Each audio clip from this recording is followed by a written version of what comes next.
L'épisode, il démarre dans quelques secondes, mais avant ça, je te rappelle, tu peux mettre 5 étoiles sur Spotify et Apple Podcast. Tu peux aussi mettre un commentaire sur Apple Podcast ou la section sondage sur Spotify. Et finalement, si tu veux me faire un retour sur Instagram, c'est dedicated_podcast. Je te remercie d'avance. Bonne écoute. Peace out. What's up, y'all? You're tuning in to the Dedicated Podcast.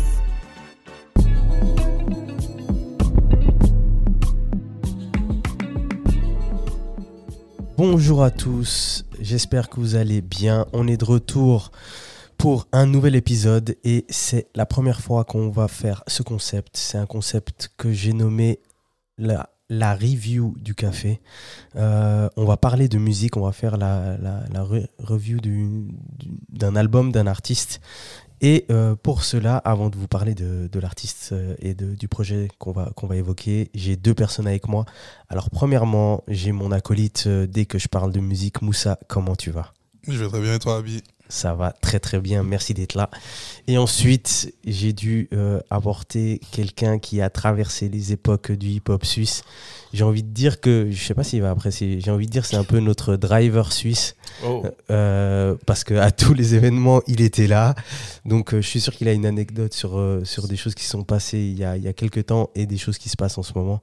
Merci. Vince Lee, comment tu vas ? Ça va bien et merci pour la comparaison avec Driver, c'est un bon. T'aimes bien ? Très bon. Ça te va ? Après, je suis pas. Lui, c'est vraiment un qui parle de tout. Qui Ouais, fait les bien contenus sûr. Et tout, et c'est vraiment une sorte d'historien du truc. Ouais, c'est vrai.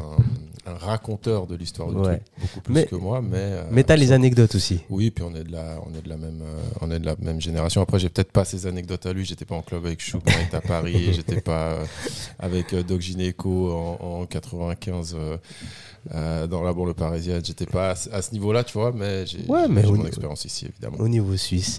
Ben déjà, premièrement, merci à vous deux d'être là. Alors, on va parler d'un album qui est sorti au mois de février. C'est l'album de Maero, La Fièvre, artiste suisse de Genève. Un album qui est très bien parti, qui a eu énormément de bons retours. Alors, on va démarrer tranquillement et démarrer surtout avec une petite introduction et expliquer pourquoi on a décidé déjà que cet album méritait un épisode.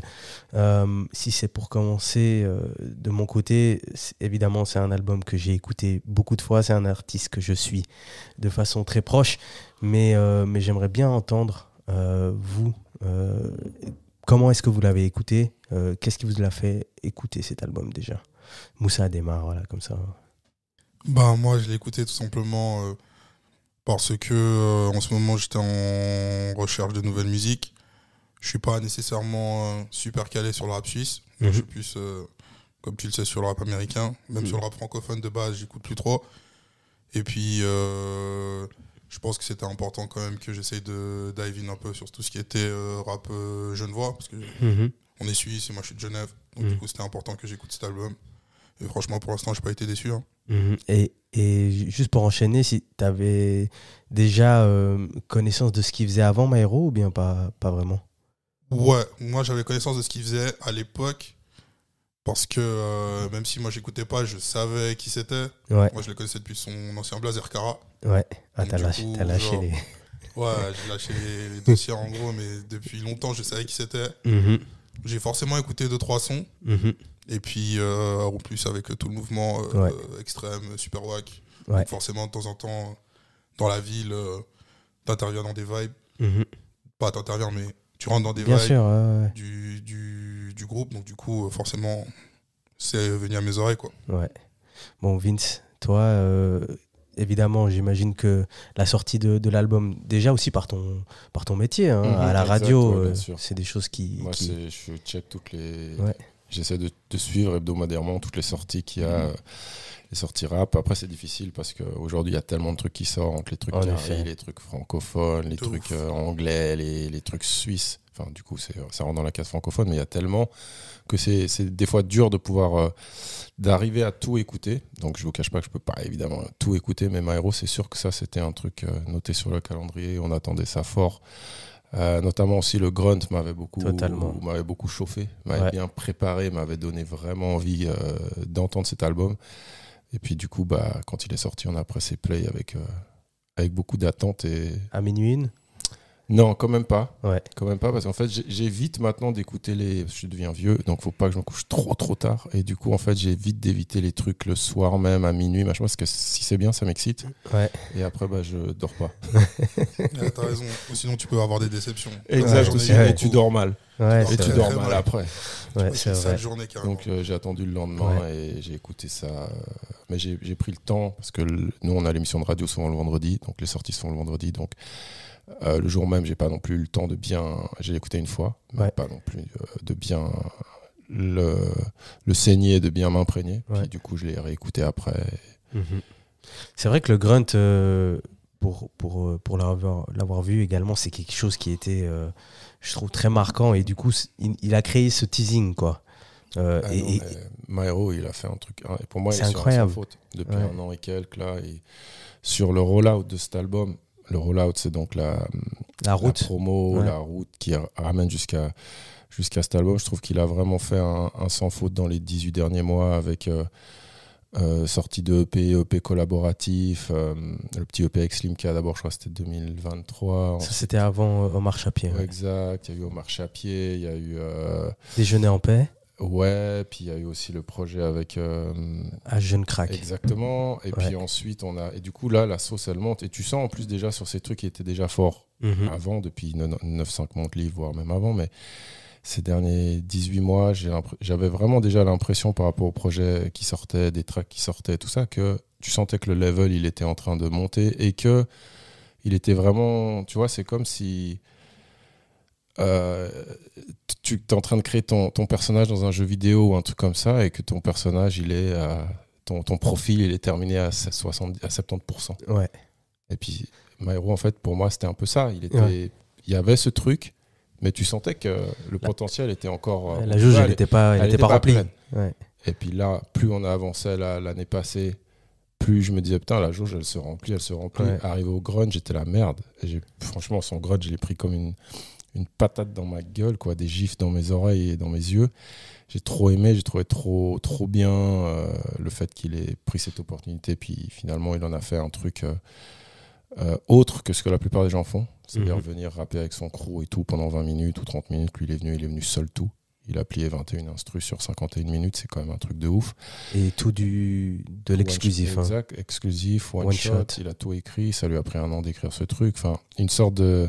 Ton podcast, il s'appelle Dedicated, une dedication à son art, vraiment, tu vois.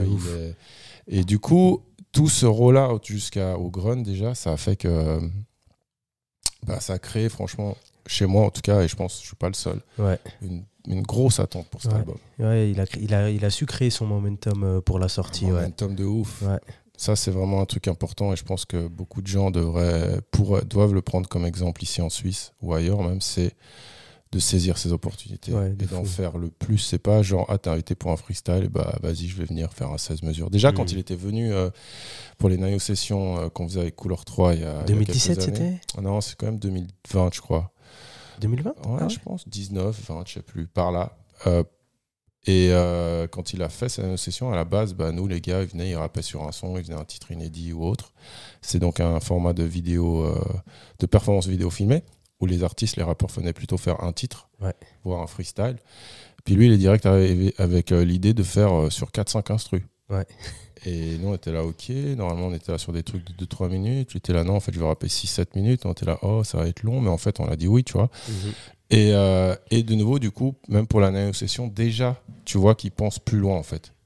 C'est là où, en fait, Maero, il a un putain de talent de rappeur, mais je pense qu'il a un gros talent de vision, marketing, ce que tu veux, parce que c'est aussi du marketing quand même. Même si ça reste un truc artistique, ce qu'il a fait, il a cette vision de se dire, en fait, il faut que je pousse le truc plus loin, il faut que je me démarque.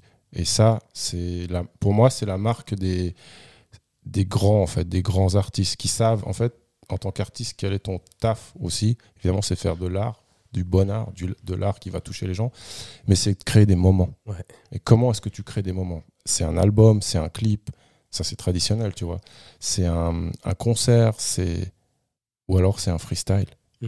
C'est un freestyle de 51 minutes. Ouais. Il y a combien de gens qui font des freestyles de 51 minutes? Tu vois ce que je veux dire? C'est vrai que là où je pense il y a une grosse différence, et je crois qu'il le mentionne dans une interview, c'est qu'il y a une réelle planification. Exact. Et c'est ça qui te permet de prévoir. Tu sors un album là, mais en fait, il y a déjà des choses qui arrivent ensuite. Puis ça fait 2 ans, que c'est 1 an et demi que son album il est prévu et qu'il y a le grunt qui est prévu. Exactement. Tout ça, évidemment, ça se planifie vraiment à l'avance aussi. Ouais. D'ailleurs, si je me trompe pas, moi j'avais enregistré un épisode avec lui au mois d'octobre 2023. Et dans l'épisode, il parlait d'un album avec Hôpital. Voilà. Donc on parle de 2023 et l'album sort en février 2025. Donc il y a quand même une planification, quoi. Et donc toi, Vince, t'as dit que tu l'as écouté le lendemain. Toi aussi Ouais, moi je l'ai écouté direct. À minuit? Non, pas le lendemain. Mais le lendemain, ouais. Première écoute, c'est quoi le feeling? Moi, pour commencer, moi j'avais pas d'attente sur l'album. Ouais. Vu que moi je me considère comme un nouvel auditeur de Myro. Ouais. Donc du coup, je suis plus ou moins familier de son style de rap. Je l'ai écouté plusieurs fois, que ce soit sur des freestyles, que ce soit sur des sons en pussy cut ou solo. Ouais. Franchement, au premier abord, moi j'ai aimé la trame. C'est un album qui est bien conduit, de A à Z. Et honnêtement, je trouve que l'album, comme tu vois, Vince, il a dit tout à l'heure, tu vois, quand tu l'écoutes une première fois, tu sais, t'es pas drainé par ce truc de faut que je termine l'album. Ouais. Parce que des fois, tu as des albums, tu les écoutes et tu as envie de te dire, bon, vas-y, genre, j'ai d'autres albums à écouter, vas-y, abrège. Ouais. Et là, franchement, honnêtement, il passe tout seul. Exact. No skip. Grave. Tu peux, même si tu veux, le truc que moi, des fois, j'aime bien faire, c'est en aléatoire. Pour essayer de voir comment je vois. comment il a voulu amener ça. Parce que tu sais, des fois, il suffit juste que tu changes un titre de place. Et puis, c'est tellement important l'ordre des chansons, le séquençage. Tu as complètement un album différent. Exact. Et du coup, même en désordre, il n'y a rien à dire. L'album, il passe tout seul. Ouais. Mais c'est important, l'histoire du séquençage. Un album, c'est comme un film et des chansons, c'est comme des scènes. Donc, selon dans quel ordre tu les joues, ton film, il raconte pas la même chose, quoi. Ouais. Du tout. Moi, je l'ai écouté à minuit 5, je crois. Et je suis arrivé, je rentrais chez moi. Et je suis resté dans la voiture, du coup. Je me suis dit... C'est pour ça que je voulais pas l'écouter à minuit 5. Moi, je voulais rentrer chez moi. Et moi... Honnêtement, je m'attendais à ce qu'il fasse des surprises, parce que si on se rappelle de Omar Chapier, il fait de la Jersey, il y a des styles sur lesquels on n'attendait pas. Et souvent, je sais pas pourquoi, peut-être à cause de ce qu'il a fait auparavant, on l'attend souvent sur du boom bap, sur des beats parce que ça, style Nas. C'est le côté aussi, c'est un rappeur à lyrics. Exact. Quand on pense à des rappeurs qui disent quelque chose, des rappeurs à lyrics, des lyricistes, on pense souvent à un truc un peu rap classique. Exact. Mais en vrai, t'es pas du tout obligé de faire... Enfin, tu prends Kendrick, par exemple, c'est un très bon exemple. C'est le meilleur exemple de ça. Ouais. De mec qui kick comme un ouf, mais gros, il grappe sur tout type de prod. Exact. De la trappe de 2055 comme des beats d'Alchemist qui sonnent intemporels, voire des années 70. Ouais, et même de la pop, quoi. Donc, mais c'est vrai qu'à la première écoute, moi, évidemment, il y a des sons qui sont tout de suite ressortis, puis on va les mentionner tout à l'heure. Mais j'étais vraiment waouh sur la diversité. J'étais là, mais attends, comment ça, il y a du rock? Comment ça, il y a ce style un peu de Baltimore sur High-Think, etc. Step, un peu ouais, exact. Au niveau des rythmiques, j'ai trouvé que c'était incroyablement bien fait et super varié, cet album. Et puis, il nous a quand même donné le boom bap du rappeur des bâtiments de New York. Donc, moi, j'ai beaucoup aimé à la première écoute, mais je vous cache pas que sur les jours qui ont suivi, j'ai encore plus aimé l'album. Mais ça, c'est un truc important que tu dis par rapport à la musique en général, c'est qu'aujourd'hui aussi, je vais peut-être sortir un peu du sujet, mais il y a tellement de trucs qui sortent que souvent on va écouter un truc une fois, et puis des fois il y a des tracks qui sont un peu plus difficiles que d'autres, on les skip direct, on n'y revient plus jamais. Parce que voilà, au premier avis, et moi je me rappelle par exemple l'album Blueprint de Jay-Z, qui est un de ses classiques vraiment, qui est un album qui a eu 5 mics dans le source et tout. Quand je l'ai écouté la première fois, alors que Jay-Z c'est mon artiste préféré, j'étais un peu déçu, tu vois. Ouais. Et ça se trouve, dans l'heure du temps d'aujourd'hui, j'aurais même pu réécouter parce qu'il y a tellement de trucs. Et là, en fait, c'est important. Bon, là, de toute façon, cet album, à nous trois, il nous a plu direct. Donc, on avait de toute façon envie de le réécouter. Mais c'est important, des fois, de prendre le temps de réécouter. Même si tu as été peut-être un peu pas accroché une fois, la première fois, de réécouter, de redonner une deuxième chance. Parce que il y a un truc qui se passe quand tu réécoutes un album. Mais je suis d'accord avec toi que Maero, de base, on est d'accord là-dessus, que c'était un très bon direct. C'est un kiff. Et plus tu l'écoutes, plus t'es là, waouh, en fait. Ouais. Bah, en plus, moi, j'ai beaucoup ça. Hein. C'est pour ça que je m'oblige à réécouter. Et d'ailleurs, Moussa peut le confirmer. Il y a plein d'albums où j'ai dit, ouais, en fait, vite fait. Et en fait, après avoir réécouté plusieurs fois, je me dis, non, en fait, c'est pas vite fait, en fait. Moi, je pense qu'il est nécessaire d'écouter 3-4 fois un album avant de se faire vraiment une vraie idée, tu vois. T'as complètement raison. Ouais. Parce que tu sois à la salle, que tu sois dans ta voiture, que tu sois chez toi, c'est des sonorités différentes, des ambiances différentes, le matin, le soir, en pleine journée, il fait beau, il fait moche. La musique, tu l'interprètes de manière différente à la fin de la journée, donc du coup... Ouais, puis des fois, le temps que tes oreilles s'habituent un peu à des sonorités peut-être qui sont peu auxquelles tu t'attendais pas ou autre, et puis en fait, au début, t'es un peu genre... Comme si tu goûtes un truc, et puis que le goût, il t'interpelle de la bouffe, c'est là, c'est un peu bizarre, et du coup, tu laisses. En fait, peut-être tu vas reprendre une cuillère, une deuxième cuillère, puis en fait, t'es là. D'un coup, ça te frappe, de ouf. Mais après, c'est dur. Comme la pizza du lendemain. Je te rejoins, Moussa, sur le fait de devoir écouter un album plusieurs fois. Moi, je trouve aujourd'hui que c'est dur. Pour moi, en tout cas, ça devient très dur de pouvoir avoir cette attention-là, d'écouter vraiment plusieurs fois chaque projet, parce qu'il y en a tellement qui sortent. Ouais, non, mais c'est dur de donner le temps aussi. Hein. C'est dur. Parce que s'ils vont. On doit arrêter des podcasts en plus. On doit les écouter. Ouais, c'est ça. Tu dois. Non, mais c'est compliqué. Mais moi, je l'ai écouté en boucle pendant très longtemps. Après, le même jour, je crois qu'il y avait aussi Infinite, je crois qu'il avait sorti. Oui, c'était une très belle journée. Il y avait Vust et Infinite. Du coup, pour les gens qui aiment les lyrics, ce 21 février, c'était un très bon jour. Exact, donc je les ai aussi écoutés, un peu moins aussi. Et d'ailleurs, Maero, qui a un son dans l'album de Infinite aussi. Donc j'étais allé écouter tout ça un peu, mais cet album, même, là pour préparer, je l'ai réécouté, mais la semaine passée, j'étais en voiture, il est passé normal. Bien sûr. Vince, toi, tu nous avais déjà dit un peu ta première impression. Je sais pas si tu avais quelque chose à ajouter. T'avais dit la première impression, non, je crois pas. Moi, c'est vrai que c'est direct. Je me suis dit, ça a l'air très très bien cette histoire. Ouais, totalement. Enfin, on est les trois des convaincus, hein, donc on a eu un très bon ressenti. Il y a des choses qui vous ont surprise ou bien. Certaines fois, il y a des choses qui sont surprenantes, mais ça ne nous impressionne pas parce qu'on sait que l'artiste, il est capable de le faire. Pour moi, c'est ce que tu as dit. Ce qui m'a surpris aux premières écoutes, au départ, c'était vraiment au niveau des prods. Ouais. C'était au niveau du boulot d'hôpital. Ouais. Et du coup, à la sonorité globale de l'album, où, justement, pour moi, c'était vraiment... C'est pour ça que ça me fait kiffer encore plus, c'est de se dire que, non, les gars, oui, on peut rapper. Ouais. On peut rapper en 2025, faire du vrai rap. Il n'y a pas d'autotune, il n'y a pas d'effet. C'est lui. Et d'ailleurs, je trouve que au final, écouter un album comme ça, par exemple, là, je sors d'un truc, un studio chez un pote où on a écouté plein de trucs, une dizaine d'artistes qui avaient enregistré chez lui. Et tous ces artistes, c'est des gens qui font du rap un peu à la sauce aujourd'hui, à la sauce rap français, à la sauce mélodieuse, à la sauce mélancolique, à la sauce effet, avec beaucoup de voix, beaucoup d'effets et tout. Ouais. Ouais, et tout, et surtout beaucoup d'effets. Et du coup, en fait, c'est cool, les effets, ça lisse ta voix, ça te permet de faire de la mélo et tout. Mais en fait, ça enlève le côté complètement personnel. Qu'est-ce qui est personnel chez quelqu'un ? Vraiment, c'est sa voix souvent, tu vois. Et du coup, Maero, déjà, il n'y a pas d'effets, frère. Ou il y a des effets, mais c'est de la reverb, c'est un petit délai, c'est de l'équalisation. C'est pas des effets pour transformer sa voix. Donc déjà, c'est lui. Il te parle, c'est lui. Tu vois, il y a ce côté hyper personnel. Et puis, au-delà de ça, vraiment, c'est les prods où j'étais là, putain, en fait, tu nous emmènes dans des délires de ouf. Comme tu dis, il y a un son pop-rock, il y a un peu du two-step, il y a de la trap, il y a des trucs avec des samples soul, Delphonics ou Delaphonics. C'est Delaphonics ou Delphonics ? Delphonics, je crois. I Love You, là, sur le titre où il parle de sa daronne. Où j'étais là, putain, là, c'est un voyage musical en fait. Totalement. Voilà, c'est pas genre je fais du rap lyrics et du coup je fais du rap comme il faisait à New York en 95, tu vois.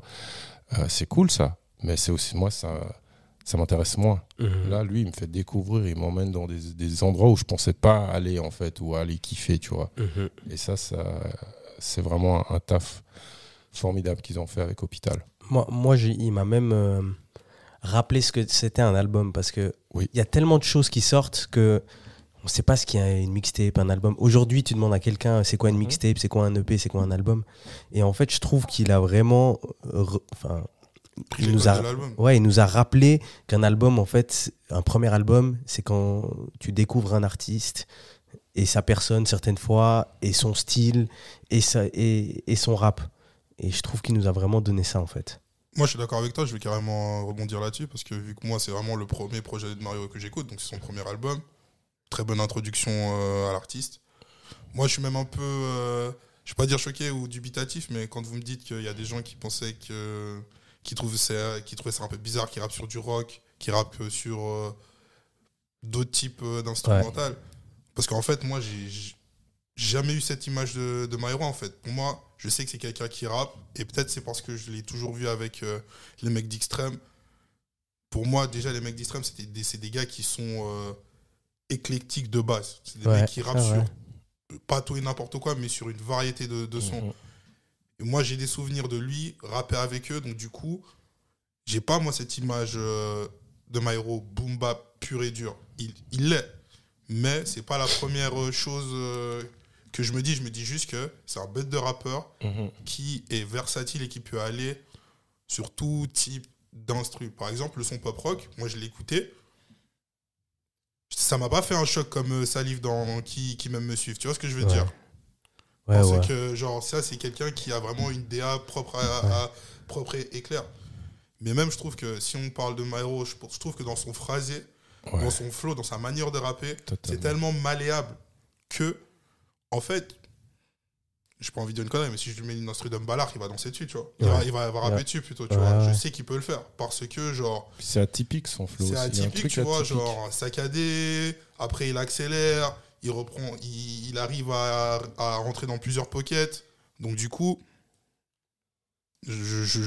quand les gens ils me disent qu'ils t'attendaient vraiment à un truc, je dis, ouais, mais en fait,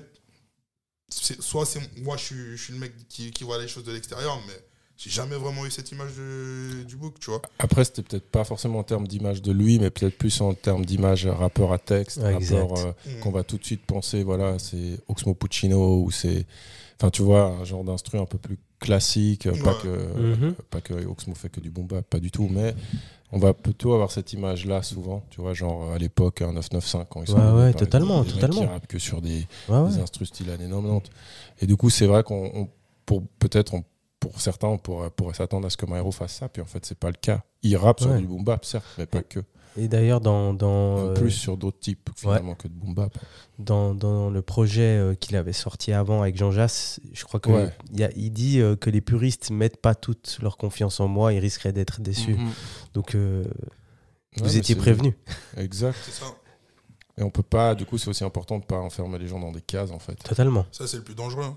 Quand t'enfermes quelqu'un dans une case et puis après t'empêches à l'artiste de se développer personnellement, moi j'en suis coupable. Est-ce que Nas en a souffert? Non, on va partir sur ce débat, mais enfin. Nas, il a souffert d'avoir fait peut-être le meilleur album de rap de tous les temps. Du coup, après c'est dur. C'est vrai. Tout est comparé à ça. C'est vrai. Alors, on a parlé de notre première écoute, de comment on a ressenti tout ça. J'aimerais parler un peu on a évoqué rapidement son rap, comment il était malléable, etc. Dans cet album, je trouve qu'il s'ouvre énormément, qu'il parle de plein de sujets, qu'il parle de comment il s'autoproduit, il parle de sa maman, il parle de sa copine, il parle de plein de choses, de la vie en fait, de rappeur, mais d'un mec qui est rappeur simplement aussi. Est-ce que vous écoutez du rap pour écouter des thèmes spécifiques, ou alors vous êtes ouvert à rentrer dans le monde du rappeur? Parce qu'on parle souvent que aujourd'hui, on veut que dans le rap, ça parle la rue, par exemple. C'est ça qui fait les jeunes. Un rap où on parle de la vie de quelqu'un et quelqu'un qui s'ouvre, c'est quelque chose qui vous attire, enfin pas vous attire, mais qui vous touche, par exemple, ou c'est... Ouais, voilà, je laisse la question comme ça. Ouais, fort. moi, je trouve que c'est important que l'artiste t'invite dans son univers. Absolument. C'est même la chose la primordiale, que ce soit à la rue, que ce soit le lyrisme. Moussa, il dit un truc très juste, mais j'ai appuyé sur le fait son univers. Ouais. C'est-à-dire pas nous créer un univers qui pense dans lequel on veut venir, ou prendre l'univers de quelqu'un d'autre parce que voilà, c'est le rap street qui marche, mais en fait, toi, ta vie, c'est pas street, frérot. Il faut vraiment avoir, voilà, que ce soit ton univers à toi, ton vécu, enfin ta vie qui ressort dans ta musique. Ouais. Exactement. Donc du coup, j'ai... qu'est-ce que je t'ai fait perdre le fil. Ouais, tu m'as fait perdre le fil, non, t'inquiète. Donc du coup, ouais, c'est important qu'il nous accueille dans son univers. Moi, j'écoute de tout, que ce soit du rap mélancolique, au rap street, au rap vraiment lyrical. Mais au-delà de ça, c'est vraiment important ce qu'il a fait. Dans le sens où moi j'ai vu ça quand même, je vais un peu moins dans les mots, mais c'est un peu une mise à nu, tu vois. Genre, ouais, totalement. Voilà, pas de briser. Écoute le son au début, tu comprends pas trop, et puis après, t'entends 2-3 trucs, tu te dis, ah ouais, c'est fort, tu vois. Parce qu'il faut le faire, faut oser en parler, tu vois. C'est vrai. C'est un peu une sorte de thérapie qu'il a fait, limite, cet album. Ben, c'est très bien, c'est très bien que tu dises le mot thérapie, parce que dans Nitro La Fièvre, donc qui est l'intro, il dit j'ai fait ce premier album sans faire de thérapie pour cracher ma haine telle qu'elle. Ouais. Donc c'est juste. C'est exactement ce que tu dis, quoi. Ouais. Et puis franchement, je sais pas trop comment. J'ai pas vraiment de mots à poser sur ce projet. Parce que moi, j'aime pas poser des mots sur un projet. Je trouve que des fois aussi, c'est ce qui fait défaut à certains auditeurs. Tu vois, par exemple, je pourrais te dire, voilà, Maïro, il est comme ça. Je l'écoutais comme ça. Il va me sortir un projet peut-être dans 6-8 mois. À l'opposé, je vais dire, oh, what the fuck, tu vois. Alors que là, tu vois, je suis dans mon... J'avance un peu dans le flou. Et je me dis, je kiffe, tu vois. Pas besoin d'aller plus loin. D'où ce que Vince disait tout à l'heure, l'univers. L'univers, il est large, la palette, elle est large. On n'a pas besoin de plus, tu vois. C'est vrai que c'est un artiste qui a toujours été très authentique, enfin, sur son univers. Même dans son grunt, je veux dire, pendant 51 minutes, il parle beaucoup de sa vie aussi, d'où il vient, etc. Exactement. Donc, c'est juste une suite logique. Mais c'est vrai que les thèmes qui sont abordés dans cet album, donc... on a dit qu'il parle de la famille, il parle du fait de devenir indépendant, de s'autoproduire, etc. Je trouve que c'est carrément du développement personnel, si on doit relier ça à une tendance limite, actuelle. Un audiobook, hein. Ça pourrait être un audiobook au calme. Ouais, c'est vrai. Tu voulais dire quelque chose ? Non, vas-y. Non, j'allais vous demander s'il y avait des textes qui vous avaient particulièrement marqué, que ce soit des rimes ou alors des références qu'il a fait dans certains de ses sons. Le but, c'est aussi que les gens aillent écouter, donc on ne va pas rentrer dans chaque son, faire la description de chacune des musiques, mais surtout peut-être évoquer certaines choses qui nous ont marqués. Moi, un truc que j'aime vraiment beaucoup avec Maïro et qui a toujours été présent dans sa musique et qu'il est tout aussi dans cet album, c'est que tu sens que c'est un gamin du hip-hop. Enfin, c'est un gamin, je suis désolé, c'est pas un gamin. C'est plus un gamin, ouais. C'est plus un gamin, mais c'est un enfant du hip-hop. Ouais. Tu vois ce que je veux dire ? Il y a trop de refs, en fait. Il y a énormément de refs. Énormément de refs, que ce soit niveau lyrics, tu vois, tu prends genre... dans Antidote ou Venin, il dit « J'ai beaucoup étudié le rap, on dirait qu'il fait l'uni-Maïro. Je peux te parler de Bigel et du rap d'NY. Je peux aussi te parler de Matoudi Charo. » Ouais. Du coup, tu vois quand même le panel, tu vois, de parler de Niska jusqu'à Bigel, qui est un rappeur légendaire décédé de New York, qui est mort, je crois, en 96, si je ne m'abuse, ou en 95. Donc, il a vraiment... Et il y en a plein, dans le track, notamment 45%. Il y a trop de... Il y a aussi plein de refs, il y a plein d'autres trucs. Et ces refs hip-hop, elles sont parsemées un peu partout. Totalement. Elles sont presque cachées. Hein. Ouais, mais il y en a plein, tu vois, où il va parler de quelques gouttes suffisent à un moment. Exact.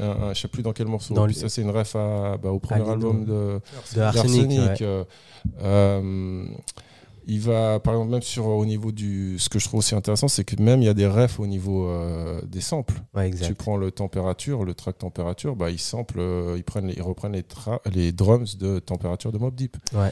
Enfin, pour moi, c'est un album de passionnés de rap, en fait, aussi. Et c'est ça que j'avais compris ça de Myro depuis un moment, mais là où j'ai vraiment compris à quel point, et moi, c'est ça qui me fait aussi beaucoup kiffer chez lui, c'est qu'il y a énormément de gens qui font du rap ou qui font telle discipline artistique ou même un sport parce qu'en fait, ils aiment le faire, ils kiffent, ils ont du plaisir à le faire, mais est-ce qu'ils aiment réellement l'art qu'ils pratiquent dans le sens d'avoir étudié, d'avoir été un étudiant de cet art, d'avoir écouté les grands artistes, les gros albums, d'avoir vraiment fait tes devoirs en tant que... Ouais. Est-ce que tu es fan, en fait, tu vois ? Est-ce que avant d'être un artiste, tu es un fan ?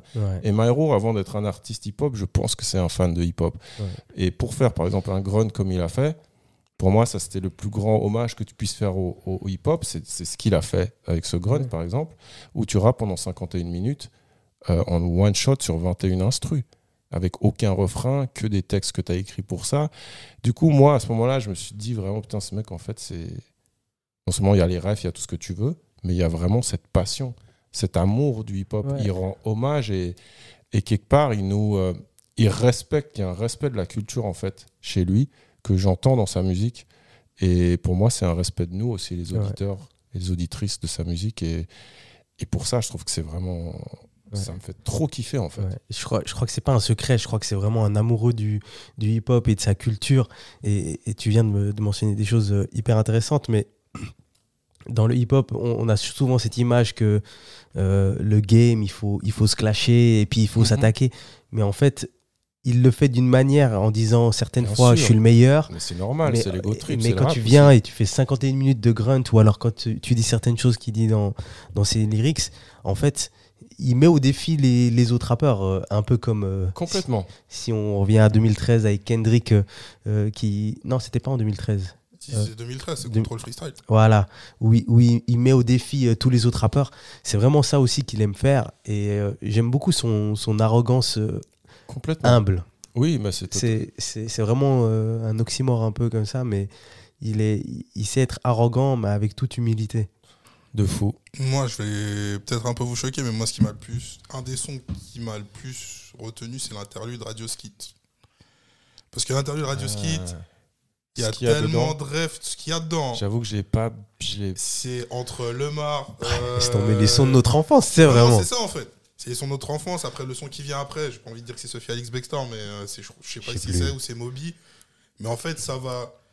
Tu vois, quand Vince, tout à l'heure, tu disais Big L à Niska, bah là, il te passe de Lemar, vas-y, Star Academy British à l'époque. Après, il te passe sur un son électro, il te repart sur un autre truc. Et en fait, moi, j'ai vraiment kiffé ce travail au niveau des interludes. Parce que moi, en fait, je kiffe trop les interludes dans les projets. C'est trop important. C'est ce qui permet de... Ça te donne une vie et une cohérence. De lier les sons. C'est vrai. Et franchement, honnêtement, il m'a ramené trop loin, en fait. Moi, quand j'ai entendu Le Marche, je dis, ah ouais, le bâtard. Mais là, on a fait une émission radio avec lui il y a une semaine ou deux. Nayuno, Couleur 3 avec Géo. Elle m'a fait énormément plaisir cette année. Avec Myro, il est venu avec Yann, son DJ. Et du coup, nous, on voulait qu'il vienne vraiment à l'émission et tout. Et c'est vrai que nous, il nous a dit il va venir et tout. Il était d'accord. On était contents parce que c'est vrai que tous les gros de chez nous, par exemple, passent plus forcément chez nous. Tu vois. Ouais. Il y en a certains qui sont... Ils sont tous passés à un moment ou à un autre. Mais là, depuis quelques années, il y en a qui vont moins passer parce qu'ils vont plus focus sur de la promo en France ou sur des plus gros médias. Mais reste que nous, on est un peu un média de la culture quand même ici, donc c'est toujours cool quand tu as un artiste de chez nous qui pop, qui vient quand même nous voir. Et du coup, là, il était chaud de venir nous voir, mais là, de nouveau, il n'était pas en mode je viens et je fais un interview normal. Il venait déjà de faire plusieurs interviews et tout. Du coup, il voulait faire quelque chose de différent pour cette apparition chez nous. Donc, de nouveau, là, ça veut dire que de nouveau, il cherche autre chose. Là, j'ai une opportunité d'aller dans une radio. Qu'est-ce que je fais de cette opportunité ? Est-ce que je fais le truc de tout le monde et je viens juste faire une interview, peut-être un freestyle, machin ? Non. Lui, il a dit en fait non. Moi, je veux venir. On peut parler un peu. 7-10 minutes max. J'ai pas envie de trop parler. Par contre, ce qu'on va faire, c'est, si vous êtes OK, c'est que je viens avec mon DJ, avec Yann, et on va jouer un peu des sons que nous, on kiffe, des influences et tout, et des sons qu'on kiffe. Et c'est ce qui s'est passé et tout. Et c'était super cool. Et dans les sons que Yann, c'est Yann, du coup, son DJ qui est au platine, Yann Wu. Et ils ont un moment, je sais plus, ils jouent un truc de Sensimilia. Leurs influences, ces influences sont très très larges. Et c'est clair que c'est un gars à la fois passionné de rap et je pense passionné de musique en général. Mais pour revenir au rap, puis à ses rêves, tu vois, je parlais du track Température de Myro, et dans lequel il sample du coup déjà les drums de Mobb Deep de leur classique Température, et dedans il dit: de base je fais que des 12, j'écoute Snoop et Daz, je mets la double gouze, Hôpital fait cette merde comme DJ Mehdi et les Daft, façon électronique ou Dre et la chronique, l'aventurier, l'astronaute, MAIR, c'est l'acronyme, 9-5 pour 45 des paysans du Sarrasin. Et rien que là, il y a tellement de rap hip-hop. Je veux dire, Snoop et Daz, la Double Goose, Hôpital et lui, il se compare à DJ Mehdi et les Daft Punk, Dre et la chronique, l'aventurier, 9-5 pour 45, 45, t'as la ref à 45 scientifique aussi, 9-5 Monthly, enfin, tous ces trucs, moi, en tant que fan de rap, ça me fait que kiffer, tu vois. Après, j'ai pas besoin non plus qu'un mec me fasse que des textes avec que des refs, tu vois. Mais elles sont bien mises. Elles sont bien mises, elles font sens, c'est pas forcé, ça coule, en fait, c'est trop naturel. Pour revenir sur les refs, il y en a une que j'ai cherché, enfin que j'ai trouvé en cherchant. C'est dans le son, purée, j'ai pas noté le son, mais si je me trompe pas, c'est 45%. C'est je suis pas une grosse déception, je suis déjà la fierté des nôtres. Gros, je suis un gosse d'exception. Tu vois, la fierté des nôtres, évidemment. Tu vois, si t'es de cette génération, Rof, etc. Évidemment, ouais. Mais c'est vrai qu'il en a fait un peu son... Comment dire, pas sa spécialité, mais il sait les placer de façon... Totalement.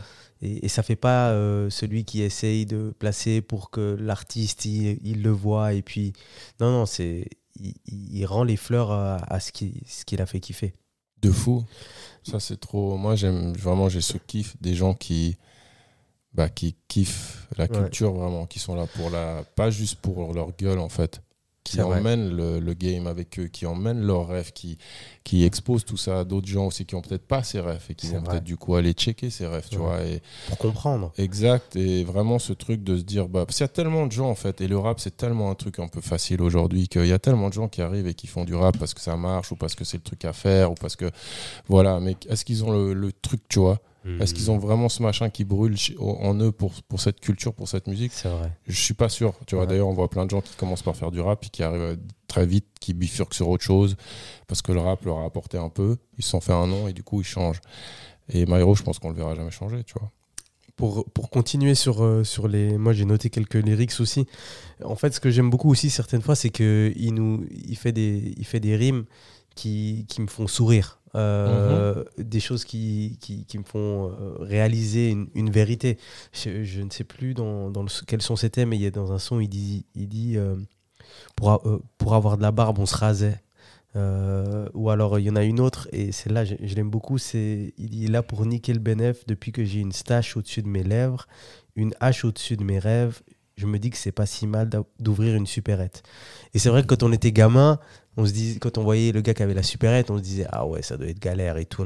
Alors que maintenant, là, tu regardes la supérette, tu dis ah ouais, après, tu serais bien avec une petite supérette. Je te jure, j'arrête pas de dire à mes potes, viens, on se cotise, on ouvre une COP pronto là, à la campagne, exact. Je sais pas quoi. Et puis il y en a une autre que j'ai beaucoup aimée dans Paramount.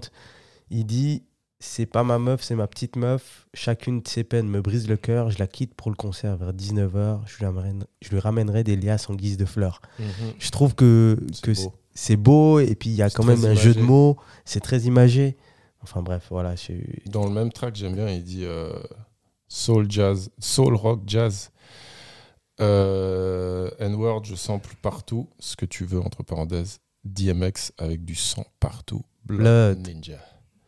Et du coup, pour ceux qui connaissent un peu la discographie de DMX, qui connaissent l'album, son deuxième album, Flesh of My Flesh, je crois que c'est ça, comme ça qu'il s'appelle, si je dis pas n'importe quoi, la pochette, c'est une photo où DMX, il est sur un fond blanc et il est couvert de sang. Enfin, Ouais.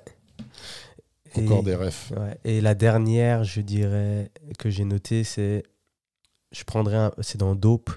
Et il dit je prendrai un maximum de je prendrai un maximum de liquide jusqu'à ce que ma passion me noie. Donc une belle image, quoi. Le jeu c'est pas des jeux de mots qu'on a beaucoup entendu, quoi. Je sais pas si en anglais ils appellent ça des double entenders, c'est quand tu fais un truc qui a plusieurs sens. Ouais, exact. Donc voilà, je sais pas si vous vouliez mentionner d'autres rimes. Il y en a tellement. Il y en a beaucoup, ouais, mais je vous permets d'y aller, hein, si jamais. Ouais, dans Paramount, il dit encore l'amour ça dure 3 ans, ça fait 20 piges, je rappe par amour. Dans ma tête, c'est un movie, c'est Paramount. J'aurais jamais cru que les darons puissent vivre séparément, même se détester carrément. Trop triste. Mes émotions viennent contester ma mémoire. Dis-moi quand est-ce qu'on respire N-word.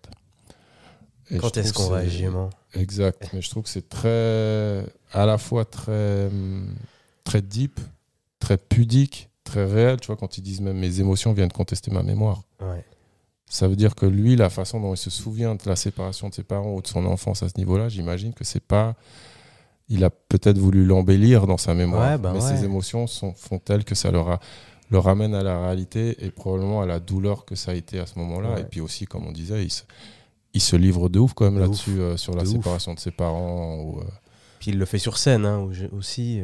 Donc on sent aussi l'émotion. On parlera tout à l'heure du concert, mais c'est vrai qu'on sent tout de suite l'émotion qui le prend. Alors, on a parlé beaucoup de Myro, là, de ses textes. Ouais. Mais qui est donc Hôpital, ça c'est tout un autre mystère. Ouais. On est là pour parler des prods.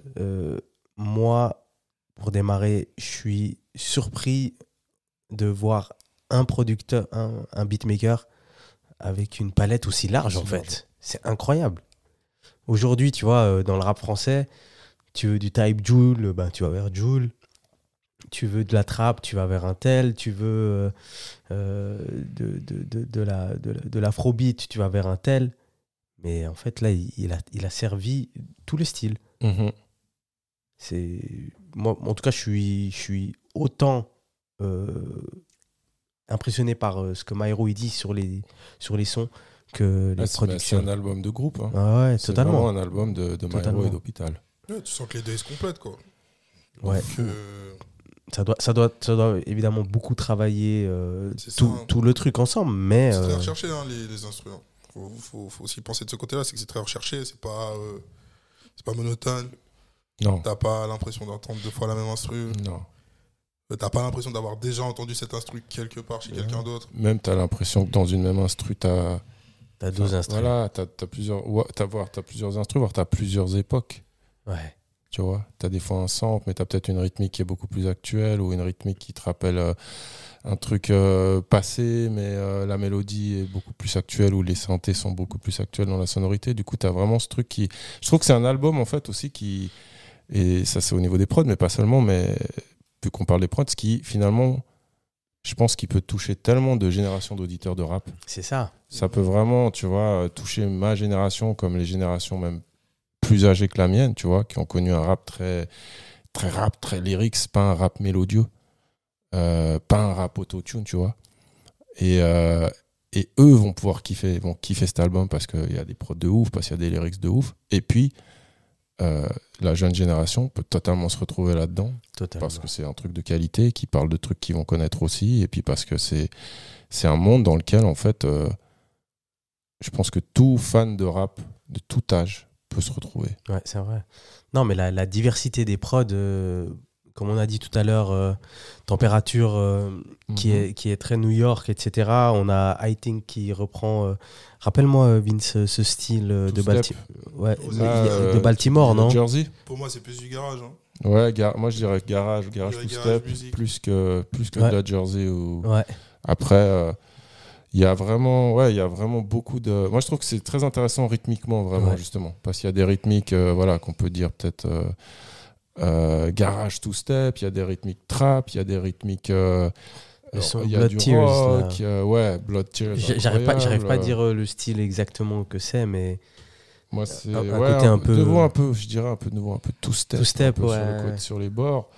Et il y a tous ces types de drums différentes qui font déjà que l'album il est très varié en fait. C'est pas du tout les mêmes.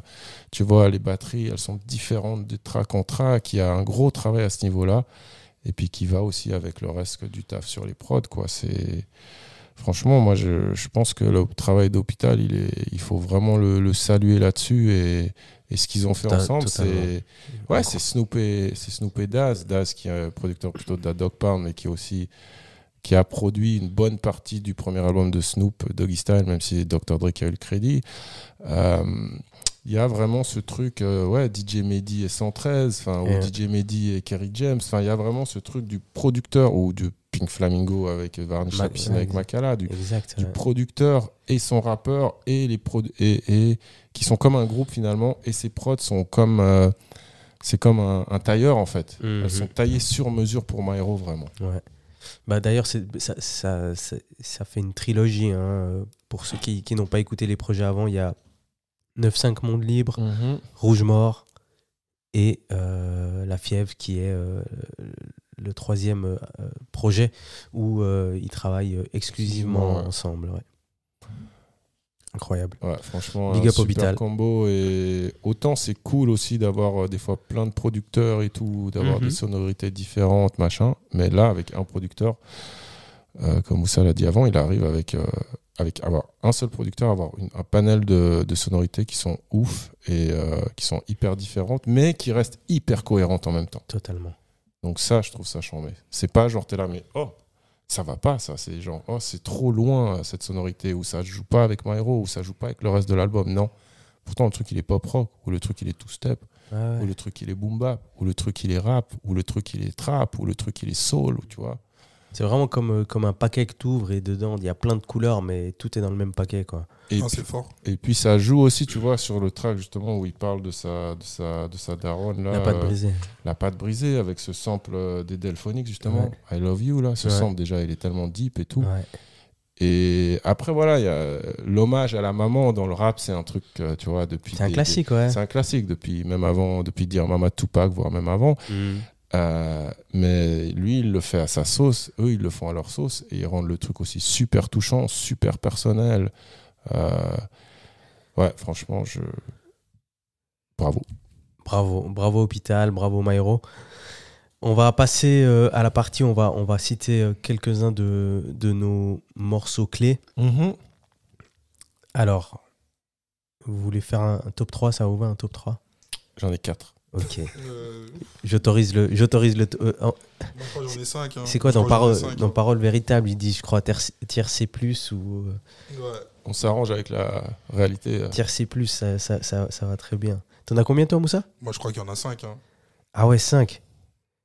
Ouais. Il faut savoir qu'il y a 13 sons dans l'album. Ouais. En fait, avant de parler de ça, peut-être parlons du nombre, la longueur de l'album. Parce que parfaite. Ouais, 40 minutes. Exact, 13 titres, dont 2 interludes ou une interlude. Il y en a une. Une interlude, puis il y a une interlude, une intro. Qui est cachée dans Température. Exact, c'est dans Température. Après, il y a un son d'un très grand artiste érythréen. C'est ça, ok. Mais ouais, du coup, en tout cas, je trouve que moi, j'aime pas les albums trop longs. J'aime pas quand tu dépasses les 15 titres. Souvent, ça devient un peu comme un repas, tu vois, qui est trop. En fait, il y a trop de place. Et c'est bon, mais même si ça peut être bon, t'en ressors, t'es un peu ballonné, tu sais. Mais ça depuis toujours, toi ? Ouais, depuis à l'époque toujours, déjà. Ouais. Mais de toute façon, à l'époque, ça se faisait beaucoup moins les super longs albums, tu vois, parce que vu que c'était physique, il fallait avoir 2 CD ou 14 vinyles ou je sais pas quoi, donc ça coûtait plus cher à presser aussi. Donc il y avait les contraintes physiques qui faisaient que souvent les albums dépassaient pas 15 titres. Mais je trouve que 13 titres dont une interlude, c'est un très bon chiffre. Un album qui fait un peu 37-40 minutes comme ça. Ouais. C'est la durée de Illmatic de Nas, je crois. Sauf que lui, il avait moins de titres, mais ça dure aussi une quarantaine de musiques. Et du coup, en fait, quand tu arrives à la fin, qu'est-ce que tu as envie de faire ? Moi, je préfère arriver à la fin d'un album et de me dire putain, waouh, c'est déjà fini, merde, j'aurais voulu peut-être encore. Bah encore, ouais, il y a encore, je recommence. Ouais. Tandis que d'arriver à un album, puis au bout du 9e titre, déjà 12e titre, je sais pas, il y en a encore 6 à écouter, fatigué déjà. Ouais. Moi, je trouve qu'il est juste, il est assez bon long, et pas trop court en fait. Exact. Après, je préfère personnellement qu'un album il soit trop court que trop long. Pareil. Parce que évidemment, t'as plus de replay value. Ouais, t'as plus de replay et puis même, j'aurais plus tendance à réécouter un album qui est court, très court, qu'un album qui est trop long. Un album qui est trop long et qui m'a saoulé après 13-14 sons, les sons 16, 17, 18, 19, peut-être je les écouterai jamais quoi. Ouais, moi je trouve aussi. Et souvent en fait, des fois je pense que chez les artistes, il peut y avoir soit le côté je veux mettre plein de titres pour faire plus de streams. Ça c'est souvent je pense les maisons de disques aussi et tout. Aussi, ouais. Puis après il y a peut-être aussi un péché d'orgueil des fois de peut-être pas arriver à faire le tri ou de voir que tout est bien. Et peut-être que tout est bien, mais en fait que tout serait mieux s'il y en avait un peu moins, tu vois. Enfin moi c'est souvent mon avis. Ouais. Et du coup de se dire mais en fait faut couper un peu là. Il y a du gras quand même, tu vois. Et chez Myro, finalement, il nous a donné... il y a rien pour moi, il n'y a pas vraiment de... On devrait en parler un peu plus tard, mais il n'y a pas vraiment de track à jeter, quoi. Je crois pas. Non. Une belle durée, un bon séquençage, l'ordre des titres, ça fait sens. L'histoire qu'il nous raconte, elle fait les transitions, etc. Si on va dans l'ordre... Ça commence, ça rappe, ça termine, ça rappe. Exact. Et entre tout ça, il y a plus d'émotions, il y a plus des trucs personnels, mais genre le dernier track aussi, le 45%, ça rappe de fou, quoi. En termes de bars, comme dirait Funk Flex, là, il y a des bars, gros. Ouais, là, je prends le bus, j'ai les écouteurs à fil, tu vois ce que je veux dire, Discman, etc. Ouais, totalement, je suis totalement d'accord avec vous. Les transitions, la longueur, je crois qu'on était tous contents. Alors, Moussa a 5 sons, toi t'en as 4. Moi j'en ai noté 3. Je peux aller à 3 moi, mais vraiment moi il y en a 5 qui sortent. Allez, balance. Moi déjà de base je suis un fan d'intro et d'outro, donc du coup Nitro La Fièvre et 45% automatiquement dedans. C'est vrai que ça rappe, hein. Que moi c'est ma cam. Donc vraiment 45%. Aujourd'hui, en fait, j'ai vraiment tilté aujourd'hui encore à quel point c'est fort. C'est fort. C'est juste trop fort. Même l'intro, l'intro elle est subtile, pas trop longue. Je sais plus combien. Peut-être elle est un peu longue. 3 minutes. Combien ? Je crois 30. Oh, c'est pas grave. Tu peux, quand même 3 minutes. Ouais. 3 minutes, ouais. Mais c'est tu peux jouer. Hein, je l'ai appelé et il m'a clear tout. C'est bon. On peut les jouer. Mais c'est 3 minutes 30 qui passent, tu vois. Genre, franchement. Ah non, tu vois pas le temps passer. Tu vois pas le temps passer sur l'intro. Et donc, du coup. Le piano, purée. Les deux. Donc, du coup, en troisième. Non, mec. Je refais. C'est pas grave. Sinon, mets l'intro. Tu sais, tu triches un peu. Mets l'intro et l'outro dit que c'est qu'une seule. Voilà. Intro, conclusion ensemble. Ok. Voilà. I think. Ouais. Ça, c'est mon son de l'album. Et ensuite, faut que je mette température. Ok. Ok.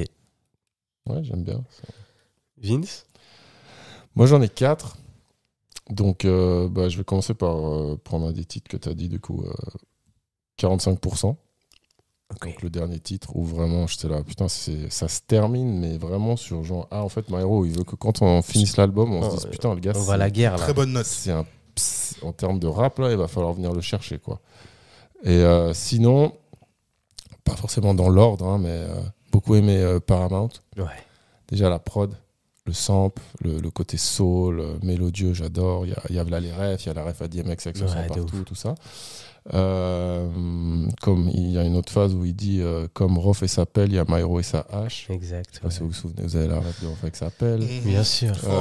La patte, beaucoup. Évidemment, aussi la patte brisée. Je trouve que c'est vraiment un très très très beau morceau. Du coup, c'est le titre où il parle beaucoup de sa maman, de la séparation un peu avec de ses parents, qui est quand même super deep, où il raconte des trucs quand même profonds et personnels. Puis il donne presque des détails. Hein. Ouais, tu visualises tout. Quand il parle de sa daronne qui dort sur le canapé, tout ça, tu le vois. En fait, il peint vraiment ses scènes, quoi, avec son stylo. Là, c'est très visuel. Ouais, il peint ses tableaux, quoi, vraiment comme un putain de grand rappeur, quoi. Et puis encore Blood Tears. Blood Tears. Hein. Elle est cool, ce côté un peu... je sais pas, j'ai pas envie de dire... J'aime la prod déjà. elle me donne un côté un peu. Je sais pas, je vois un clip, je le verrais en dessin animé, je sais pas pourquoi. Ouais. Tu vois, moi, le truc un peu. Moi, j'ai ce côté nostalgique. Je sais pas pourquoi. C'est pas nécessairement le truc qui est censé m'amener, mais j'ai l'impression qu'il fait. Je sais pas, genre Nas, Memory Lane, à sa façon, tu vois. Ouais, moi j'aime trop. Comme il démarre. Ouais. Tu sais, ce petit truc, ça me fait penser dessin animé un peu. Complètement. Voir musique de jeux vidéo un peu. Ouais, exact. La rythmique, j'aime trop. C'est trop beau. C'est un peu, tu sais, même une berceuse un peu. Un peu chante. C'est Noël. Ouais, c'est... Et en fait, tu peux le mettre dans tout type d'ambiance. Parce que là, tu vois, genre là. Tu peux aller danser. Là, tu vois, il fait beau. On dirait là, presque un arc-en-ciel. Je me dis, genre, t'es au lac, t'écoutes le son. Vélo, skateboard, ce que tu veux, tu marches, t'es sur le lac, t'es royal. Ouais. Bon, moi, j'ai capté seulement, je comprenais pas. Pour moi, c'était BLCCD Tears, tu vois. Non, Blood. Je suis vraiment nul. Et du coup, quand il est venu à la radio, il a dit ouais, Blood Tears. Ah putain, Blood. Ok, d'accord, je suis vraiment nul. Non, mais c'est compliqué à comprendre. Je peux l'entendre. C'est pas si compliqué, mais des fois, moi, je vois pas les clues, tu vois. On met les clues là. Non, t'es toujours dedans, Vince. T'inquiète. T'es avec nous encore. Merci. Du coup, t'as cité 4 morceaux, j'ai cité 45%, Paramount, La Pâte Brisée et Blood Tears. Exact. Alors pour moi j'ai 3 sons, mais je vais faire un 4. Mon numéro 1, vraiment, moi, c'est Paramount. Cette ambiance un peu Rick Ross, etc. Ouais. MMG, un peu. Luxury rap. Aïe. Moi, quand j'ai entendu ça, j'ai dit quoi ? J'ai trop aimé la prod. Ça, c'est vraiment... Franchement, je suis en voiture, je suis en train de rouler. Déjà, j'ai envie de rouler doucement. Tu vois ? Tu cruises ? Ouais, je cruise vraiment. Même si c'est à 50, tu baisses la vitre, tu roules à 20. Tu roules à 30, même si t'as pas besoin. Ouais, exact. Et I think, pour moi, j'ai pris une claque. Honnêtement, ça s'est sûrement déjà fait avant, mais je trouve qu'il a vraiment apporté un truc qu'on a très rarement entendu, en tout cas récemment. Ça m'a même fait penser un peu, même si c'est pas le même style, un peu à ce style anglais sur lequel il rappe. Il rappe pas mal. Je sais pas si c'est le nom du style un peu. Je sais pas si on appelle ça garage ou. Ouais, le garage. Ouais, exact. Mais je trouve que ça m'a beaucoup rappelé ça, même si c'est pas exactement la même chose. Et ensuite, moi, c'est Température. Moi, Température, il m'envoie dans le bus, comme j'ai dit, ou le métro. Je vais à l'école ou je vais au taf. C'est galère, mais vas-y, j'ai mon rap et j'ai mon Discman pour écouter ça. C'est ça, tu vois, parce que même sur Température, il t'a fait un truc qui est tellement classique dans le rap, un piano, des percussions. C'est facile, tu vois, on l'a entendu. Facile. Là, on peut t'en sortir. Je pense que si on fait une liste d'un street piano, on t'en sort je sais pas combien. 1 million. Mais elle est tellement waouh. Ouais. Et moi, je me prends une double claque parce que j'entends ça. Et après, il dit attends, j'ai encore quelque chose pour toi. Et en fait, il joue un classique d'un très grand artiste. Je sais pas, c'est l'équivalent de, j'ai pas envie de dire de bêtises, mais de Youssou N'Dour, tu vois, je sais pas. Ah bah tu peux, hein. Tu vois, Youssou N'Dour au Sénégal. Mais c'est la même chose, frérot. Quoi, en plus, érythréen. Érythréen, ouais. Osman Abdelrahim. Et il est décédé il y a une année, je crois. Ok. Si je me trompe pas. Et j'entends ça, je dis quoi ? Carrément, tu vois, j'ai même fait écouter à mon daron, etc. Et c'est là, genre, il a commencé à chanter. Genre, c'est trop un classique, tu vois. Donc voilà, Température. Mais si je dois mettre un 4e, c'est La Pâte Brisée. La Pâte Brisée, pour moi, c'est mon son préféré du rap français dédié à la main, moi, je dirais. Franchement, j'arrive directement à le mettre là-haut. Est-ce qu'il y a un son que vous avez moins apprécié ? Ou en dessous ? Non, moi, pas nécessairement. Moi, je vais pas te dire que je les mets tous au même niveau. Ouais. Mais il n'y a pas un son que je me dis que je le zappe, quoi. Ouais. Genre, je sais que s'il y a un des sons de l'album qui passe, je vais l'écouter. Genre, sans pression. Moi, pareil, après, vu que tu nous avais parlé tu nous avais un petit guide de préparation avec des points un peu à checker pour aujourd'hui. Tu as justement parlé de tracks qui seraient un peu peut-être moins bons si on identifie. Ouais. Du coup, j'en ai un, pas qui est pas bon, mais qui est peut-être le moins, qui me touche le moins, qui me parle le moins dans l'album, c'est Fight for Geo. Je vois ce que tu veux dire. C'est pas mauvais ou quoi que ce soit, Ouais. mais il me parle moins que les autres. Ouais, c'est vrai. Moi, j'ai pas de son qui. Mais il peut très bien rester Ouais. là. Enfin, qu'il Ouais, reste là, hein. mais il a carrément. Il a sa place. Il a sa place et carrément, il a une transition avec le son d'avant. Donc, Mais moi, un son que j'ai moins écouté, mais que j'ai pris quand même, c'est le son Rock Minuit. C'est-à-dire que là, si je dois réécouter un son, c'est pas celui-là que je vais écouter. Donc, mais je trouve la performance incroyable. Et d'ailleurs, sur scène, c'est aussi incroyable. Mais dans ma voiture ou dans mon casque, c'est pas forcément celui-là que je vais lancer. Maintenant, je vais vous poser une question. Et je sais pas, peut-être vous pouvez freestyle. Mais est-ce qu'il y a un son que vous aurez vu en feat? Parce qu'il n'y a pas de feat. Alors oui, il y a Ike. Ortiz qui pose quelques voix et quelques paroles sur La Patte Brisée. Il y a Slimka sur une sorte de refrain. Ouais. On dirait que c'est un truc live qu'ils ont sorti. Levez les mains là. Je ne suis pas un prophète. C'est dans Fight for Geo. Exact, ouais.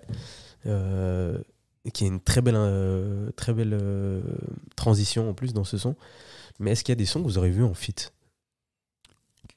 Je sais pas. Moi, je sais que déjà, j'aurais vu un Pussycat avec tous les mecs d'Extrême. Je me suis dit que c'est son premier album. J'aurais vu Dime, Makala, Slimka, tout ça. Et puis tous les autres.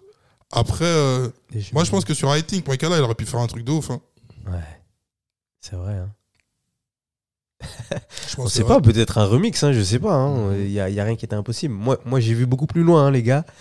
J'ai noté 2-3 trucs. Moi, déjà, dans Paramount, Alpha One, je l'aurais vu glisser là-dessus. Et puis, j'ai pris un deuxième risque. Je me suis dit que ce rappeur, il me surprendra. Il m'a tellement surpris. Mais sur I Think, moi, j'ai pas dit Makala. Moi, j'aimerais bien voir Booba sur I Think. Ah, tu zailles, frère. Ah, j'abuse ou pas? T'abuses du bail, totalement. Non, mais je pense que ça lui parlerait. Ah ouais, je prends le risque. Ouais, c'est dit, c'est dit, c'est dit. Je vois pas du tout comment il pourrait. C'est pas un truc, hein, mais gros, là, le poteau, là, l'ancien, là, je sais pas comment il pourrait. Il sait rapper encore, t'inquiète. Non, il sait rapper. Est-ce qu'il veut rapper? Maintenant, ça, c'est un autre débat. Question, ouais. Bah, alors, ça, c'est autre chose, ça. Mais voilà, moi, j'ai pris deux risques comme ça. Mais le Paramount avec Alpha One, ça aurait été magnifique aussi. Mais ça va très bien tout seul, hein. C'est juste si on avait imaginé des feats, c'est celui-là que j'aurais imaginé. Ok, ouais. Peut-être moi j'aurais imaginé un artiste un peu étranger. Hein. Un anglais? Un petit Kendrick. Ouais, alors Kendrick, évidemment. Moi, je serais plus parti sur Londres, un petit Nux, tu vois. Genre, ouais, c'est vrai. Nux, tu vois, sur un des sons, ça aurait été pas mal. C'est vrai, je suis d'accord avec toi. Après moi, perso, bon, je sais que c'était un exercice que tu nous faisais faire, mais c'est vrai que j'ai pas pu faire cet exercice. Pour moi, l'album, il est... Ouais, il est parfait comme ça. Non, mais il est parfait comme ça. J'y touche pas. C'est juste des Après, avec qui j'aimerais bien le voir rapper, c'est encore autre chose. Mais je trouve que l'album, c'est... vas-y, je t'écoute. Bah, t'as dit Alpha One, par exemple. Ouais, c'est vrai. Après, j'aimerais bien le voir rapper avec des... Je sais pas, avec un Il, avec un... Il a déjà rappé avec Oxmo, ce qui est assez ouf, quoi. Oxmo l'a invité sur son dernier projet. Un Lino. Mais tu sais que moi, j'aimerais le voir rapper vraiment avec... Ou avec un Isha, ou avec un... Mais quelqu'un qui est pas du tout de son style. Enfin, pas de son style, c'est pas vrai, tu vois. Mais parce qu'il arrive à s'adapter, mais quelqu'un qui est vraiment différent de son... de l'ADN ou de la case dans laquelle on... Freeze Corleone. Ouais, bah Freeze, bien sûr, ouais. Mais moi j'irais plus loin avec un, je sais pas... un Jul. Jul, non, j'abuse. Un ref, frère. Ouais, ou alors même tous ceux du moment, les Leto, les... J'aimerais bien voir... j'avoue. J'aimerais bien voir cet exercice. Lui, il dit souvent impliqué 140. Hein. Ouais, il mentionne souvent impliqué, donc j'aimerais bien le voir. Il adore, impliqué, c'est vrai. J'aimerais bien voir cet exercice avec quelque chose de totalement différent de ce qu'il a fait auparavant. Alors, le prochain... Enfin, on va gentiment aussi conclure, mais... Est-ce que vous pensez que ça lui a fait franchir un palier, je dirais? Est-ce qu'il a une nouvelle carrière après cela? Et surtout, est-ce que vous avez l'impression qu'il y a eu une plus grosse diffusion, un plus grand partage sur les réseaux sociaux, etc., que ce qu'il a fait auparavant? Je pense déjà un truc qu'il a fait, c'est que c'est la première semaine de vente. Ah, merci, je l'avais là. Tu l'as là, et je crois que si je dis pas n'importe quoi, il a fait l'équivalent de 2200 en vente la première semaine. 2700. 2700 en France. Hein. Ouais. Et ça, c'est franchement pour un artiste indépendant, un artiste suisse en plus, mais indépendant en France, qui fait 2700 en première semaine, c'est beaucoup. Hein. C'est pas du tout anodin, quoi. Alors, du coup, ça veut dire quand même qu'il y avait un truc où il était quand même attendu. Ouais. Et qu'il a, du coup, en plus tu le vois avec les concerts, dont tu as d'ailleurs été à la Cigale, toi, avec des salles combles et tout, des salles de plus de 1000 personnes dans certains bleds, en France notamment. Et du coup, je pense qu'entre le grunt, et déjà même depuis avant, en fait, ça, c'est pas juste le grunt, c'est le marche à pied, c'est les EP en collab, c'est tout ce qu'il a fait lui aussi avant. Il s'est petit à petit, en fait, ça monte. Et là, c'est encore un step de plus, un plus grand step même, tu vois. C'est des marches à chaque fois qu'il franchit. Et là, il vient de franchir une autre marche. Et je pense que pour moi, lui, il est en train réellement, il a l'opportunité réellement dans cette lane, et même il peut casser cette lane, parce qu'on dit lane de rappeur, lyriciste ou autre, mais il peut prendre le crown, la couronne dans cette lane de rap, tu vois, mais dans laquelle je mettrais un Alpha One, dans laquelle je mettrais des Nekfeu, dans laquelle je mettrais un Dinos, tu vois, des gars qui rappent vraiment et qui font des scores, tu vois. Ouais. Après, Alpha One, il reste un peu plus spé, mais il fait quand même des disques d'or, voire des disques de platine. Hein. Donc là-dessus, moi, je pense que ça peut être le nouveau gars qui reprend vraiment le flambeau et qui pousse le truc encore plus loin. Et d'ailleurs, je me réjouis vraiment de la suite, tu vois, de ses prochains projets, de ses prochains moments qu'il va nous créer. Parce que là, je pense qu'il est dans une position, dans la meilleure position, j'ai envie de te dire que aucun artiste suisse a jamais été au niveau du rap game en France. No disrespect à qui que ce soit. Il y a des gars qui ont fait des trucs vraiment violents ces dernières années et tout. Mais là, lui, j'ai l'impression qu'il a à la fois le respect et du côté un peu journaliste, nerd, critique, tu vois, par rapport à ses lyrics, par rapport à tout ça. Et puis, un peu aux fans un peu lambda de rap, tu vois. Totalement. Il va toucher vraiment les gens qui savent de quoi ils parlent et qui sont hyper passionnés, comme d'autres gens. Et maintenant, je suis curieux de voir, est-ce que Myro, dans 2 ans, dans 1 an, ou peut-être même déjà cette année, hein, mais est-ce qu'il peut avoir un titre qui rentre en rotation sur Skyrock ? Pas que ce soit une obligation ou quoi que ce soit, tu vois. Il peut très bien faire son chemin sans tout ça.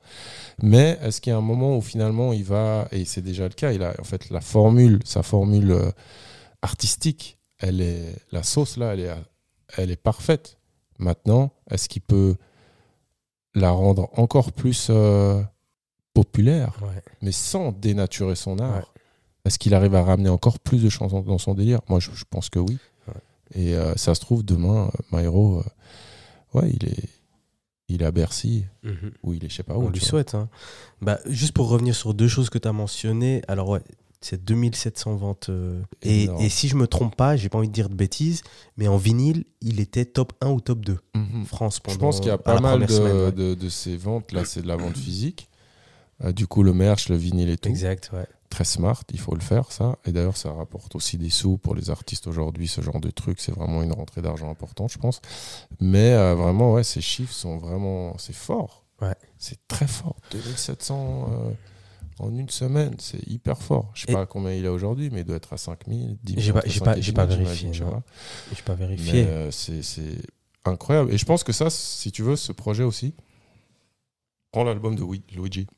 Si je dis pas n'importe quoi, la première semaine, il a vendu genre 600. Saison 00 ou celui d'avant Celui d'avant, pas saison 00. Avec la sirène, là. Ouais, Tristesse Saison.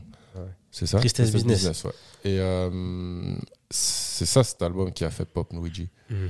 Et cet album, il a starté avec entre 500 et 1000 ventes la première semaine. Ouais.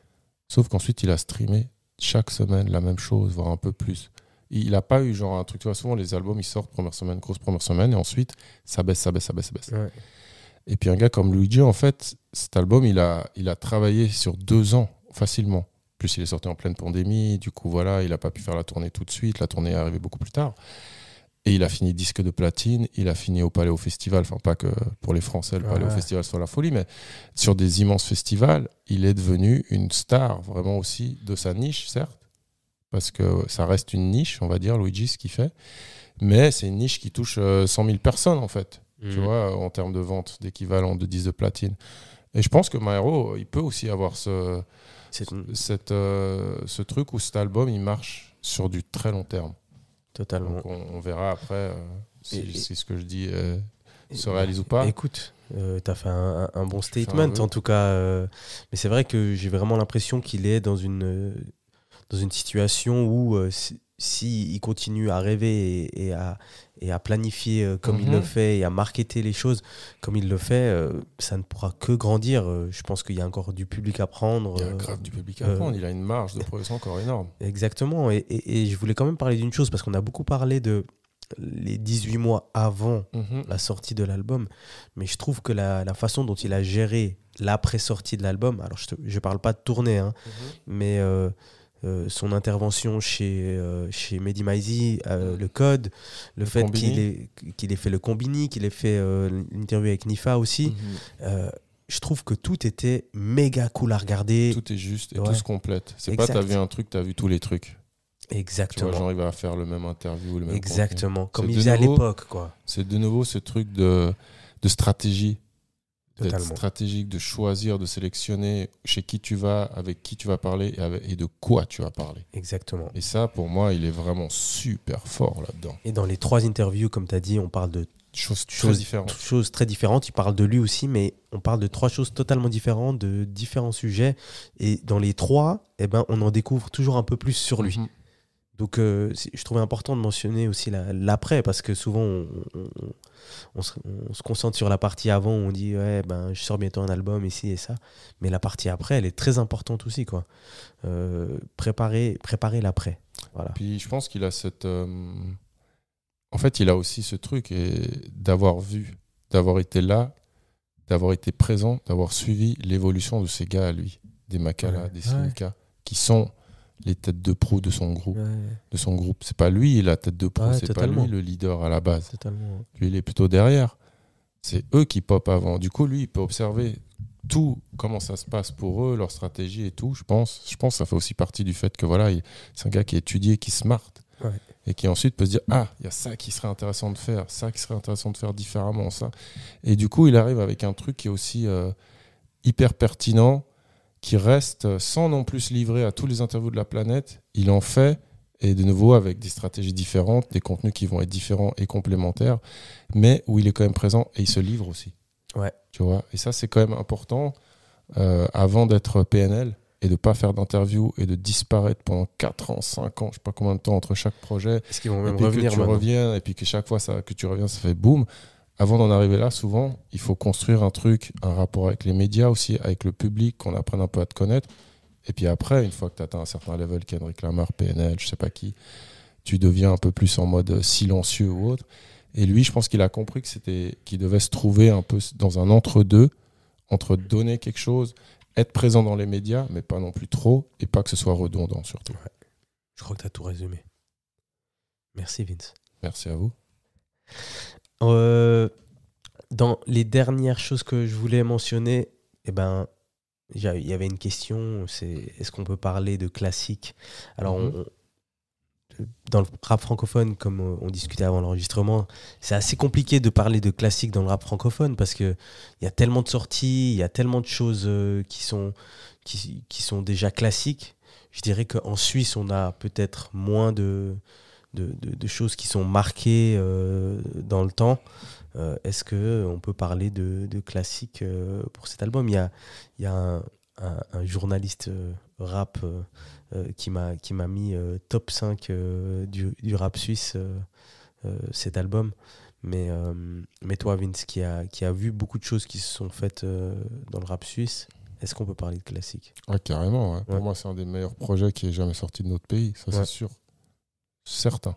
Incroyable. Et je pense même au niveau du rap français, c'est un très très bon projet que tu peux mettre en face de n'importe quel projet, pratiquement n'importe quel album qui est sorti. Après, évidemment, peut-être il y a des monuments, il y a des panthéons, il y a y a des lunatiques, il y a des PNL, il y a je sais pas qui, tu vois. Mais même ça se trouve. Et ça se voit aussi avec le temps. Donc là, c'est un peu tôt encore. Bien sûr. Mais il a fait une bête de projet. Pour moi, c'est sûr que c'est un classique du rap en Suisse. Du rap suisse, ça, il n'y a pas de souci. Ouais, moi, je pense que je vais tendre vers Vince.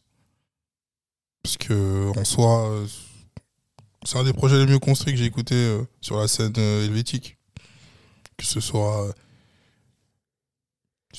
scène romande, même un peu chez les mecs, chez les Suisses allemands. Je comprends pas trop, des fois, tu essaies quand même d'écouter.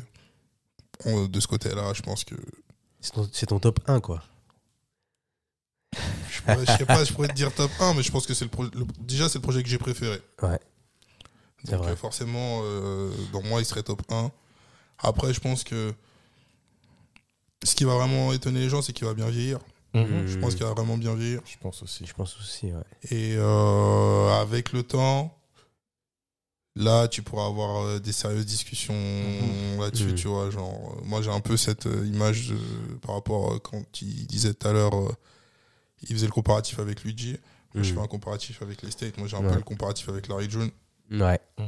Donc, du coup, trouver son public, leur parler, comprendre les codes de son public, aussi diversifier, ne pas avoir peur de parler de certains thèmes. Et du coup, après, c'est ce qui fait que là, c'est son premier album, on part quand même de 15 ans de carrière, voire plus. Ouais, à peu près, ouais. Donc c'est énorme. Hein. C'est énorme. C'est énorme, premier album au bout de 15 ans. Et là, t'es là, tu te dis, waouh. Et peut-être que dans 6 mois, il ressortira un projet, un EP, avec un autre producteur ou en comparaison avec un autre rappeur. Mais je pense pas que le prochain projet, il enlèvera la lumière sur ce projet-là, en fait. C'est vrai. Et c'est ça qui va faire la différence. Ouais, je crois que c'est bien ce que tu as dit là.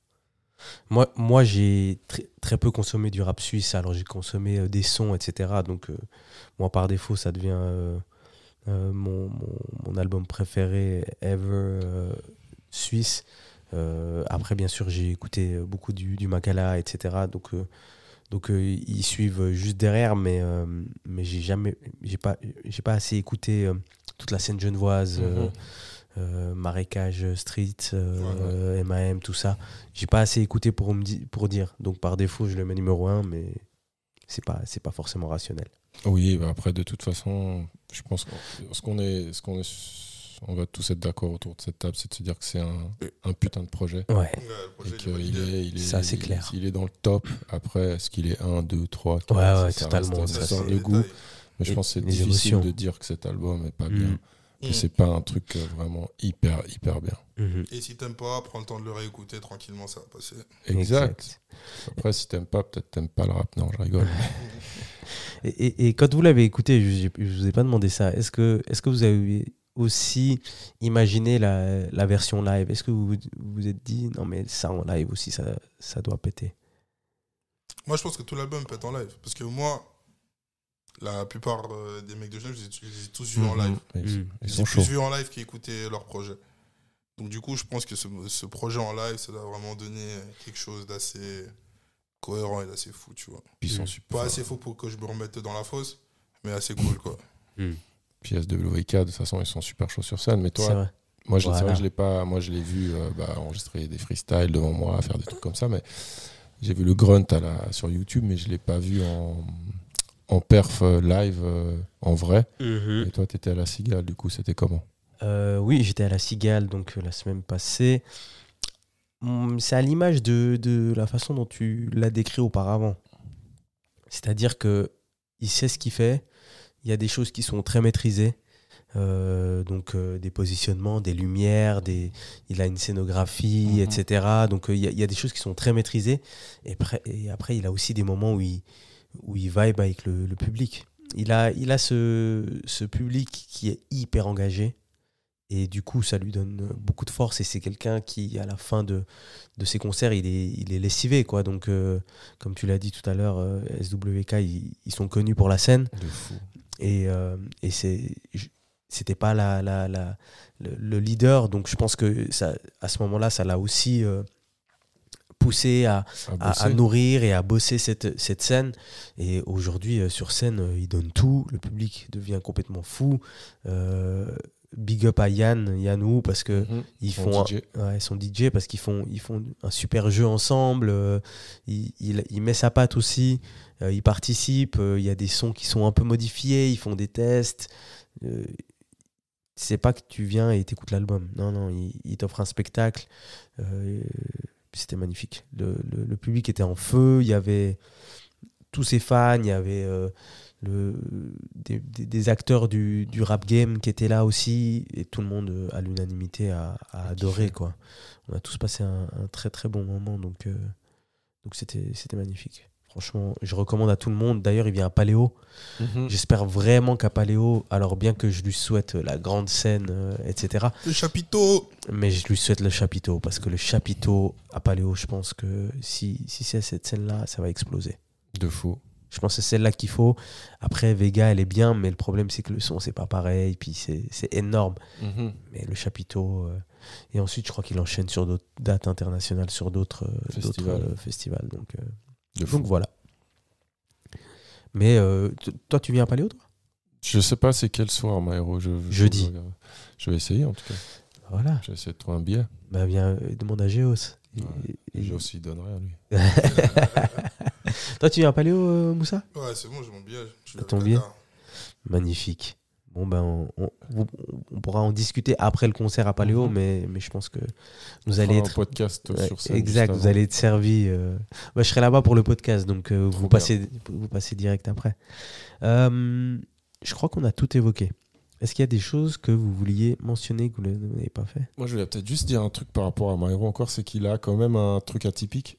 Ouais. Je pense au niveau du flow, de la voix un peu, peut-être de sa façon d'écrire. Et en fait, souvent dans ce monde aujourd'hui, on cherche un peu à rentrer dans des cases, même en tant qu'artiste. Qu'est-ce que font les autres ? Je vais faire la même chose. Et du coup, lui, il n'a pas cherché à faire quelque chose d'autre que ce qu'il est et ce qu'il fait. Et je pense que ça, c'est super important. C'est-à-dire qu'aujourd'hui, si tu as une voix un peu différente, un flow un peu décalé ou un truc, bah, essaye pas forcément de le changer pour que ce soit plus comme les autres, mais travaille ça pour que ce soit peut-être même encore plus différent et que ça devienne vraiment ta force. Et c'est ça qui est intéressant aussi avec lui, c'est que du coup, en fait, Maëro, tu peux pas retrouver réellement, même s'il y a d'autres rappeurs, lyrics, tout ça, il y en a plein d'autres. Il n'y a pas d'équivalent. Il n'y a pas vraiment d'équivalent, tu vois, ne serait-ce qu'à cause de lui, de sa voix, de son flow, de sa façon d'écrire. Il y a un truc très spécifique à Maëro, je trouve. C'est lui, ouais. Tu vas le reconnaître tout de suite quand tu entends sa voix. Mais c'est comme si tu... C'est comme s'il te parle presque, lui, d'ailleurs. Hein. Mais si tu le prends en pièces détachées, enfin, j'image ça un peu comme un Lego. Si tu le prends en pièces détachées, bah, tu vas dire, ah ouais, ça c'est le flow de New York. Ah ouais, ça c'est l'influence de Arsenic.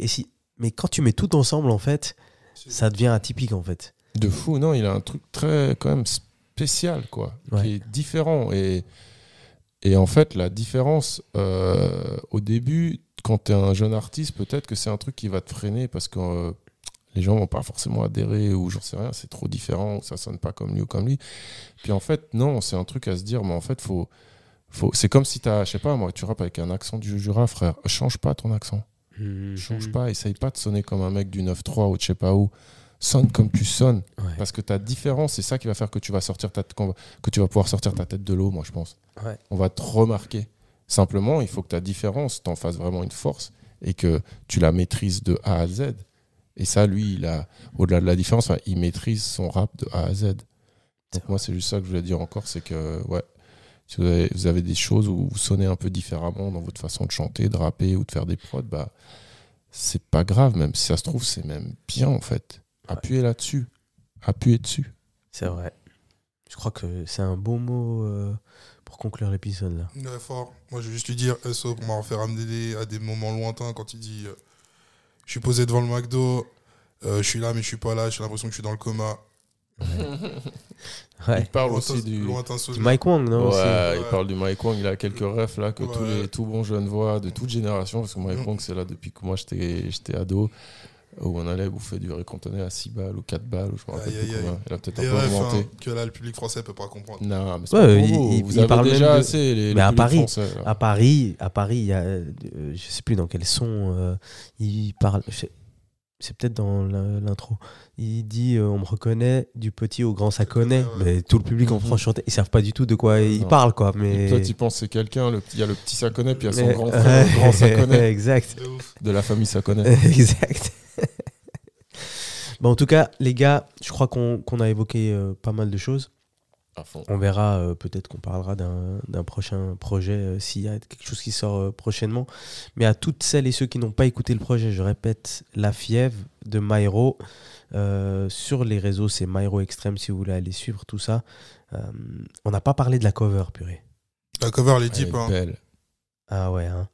Alors, c'est un taxi, genre, c'est l'intérieur d'un taxi érythréen, non, un truc voilà, exact. En fait, alors moi, en tant qu'érythréen, c'est comme ça que je le perçois.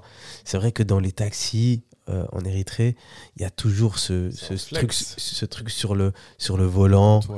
Le mec, il est posé sur ce truc avec plein de petites des petites boules ou je sais pas quoi là, et il est posé dessus. Et puis alors là, t'as je sais pas combien de croix, t'as le drapeau de l'Érythrée, t'as des photos, t'as des photos de ses enfants, t'as tout, t'as tout quoi. C'est assez représentatif. Après, je peux pas dire que c'est comme ça que lui il l'a imagé, mais c'est comme ça que c'est rien. Pardon. C'est comme ça que moi je l'ai imaginé, et je trouve que son visage sur la cover déterminé avec le gamin, je trouve que ça nous annonce en fait ce qu'on est sur le point de vivre à l'écoute. Ouais, fort, hein. Il y a des belles couleurs, il y a les covers, il en a fait aussi quelque chose de très important pour lui. Ces covers généralement elles sont assez. Omar Chapier qui a fini en finale. Alors ça représente ce que ça représente, mais à la plus belle cover de l'année aux Flammes. Réalisé par Dexter Maurer, illustrateur, on va dire, je crois que exact, c'est ouais. De la chaux de fond, Dexter Maurer, trop de talent. Il est de la chaux de fond ou il est du Jura? Il est de la chaux. Ah, il est de la chaux, hein. Il est de la chaux. La chaux, c'est en canton de Neuchâtel encore? Et oui, monsieur, c'est chez nous. Tu connais, ouais. Non, puis avec Dexter Maurer, il a fait des trucs pour... Sabroki je crois, pour Travis et Nike. Enfin, il a fait là les collabs de fou. C'est il a fait la cover de quelqu'un d'autre, là, récemment. Mais ouais, il y a une très belle cover, La Fièvre de Myro aussi. Ouais, donc voilà, une très belle cover. Tout a été travaillé, tout est super léché. Allez streamer La Fièvre. Vous pouvez toujours acheter son vinyle à la Fnac et chez Amazon. Donc voilà, si vous voulez vous fournir tout ça. Et pour ceux qui veulent le voir en concert, c'est le jeudi à Paléo. Ouais. Si je ne me trompe pas. Vince, Moussa, merci. Merci à toi, Abi. Merci pour l'invitation. C'était avec grand plaisir. C'était la première review du café. Et on s'attrape peut-être la prochaine fois, je sais pas. Café Abi. Ouais, voilà. La prochaine fois, je vous donne du café. Là, vous avez bu du thé. Là. Ah ouais. Frérot. Il est tard. En tout cas, toutes les auditrices et les auditeurs qui sont encore là, je vous remercie. Merci pour votre écoute. N'hésitez pas à les 5 étoiles sur Spotify, Apple Podcasts, Deezer et toutes les autres plateformes. Et voilà, on s'attrape au prochain épisode. Allez, bye. Vas-y, big up. Dedicated podcast. Merci d'avoir écouté. Bye bye.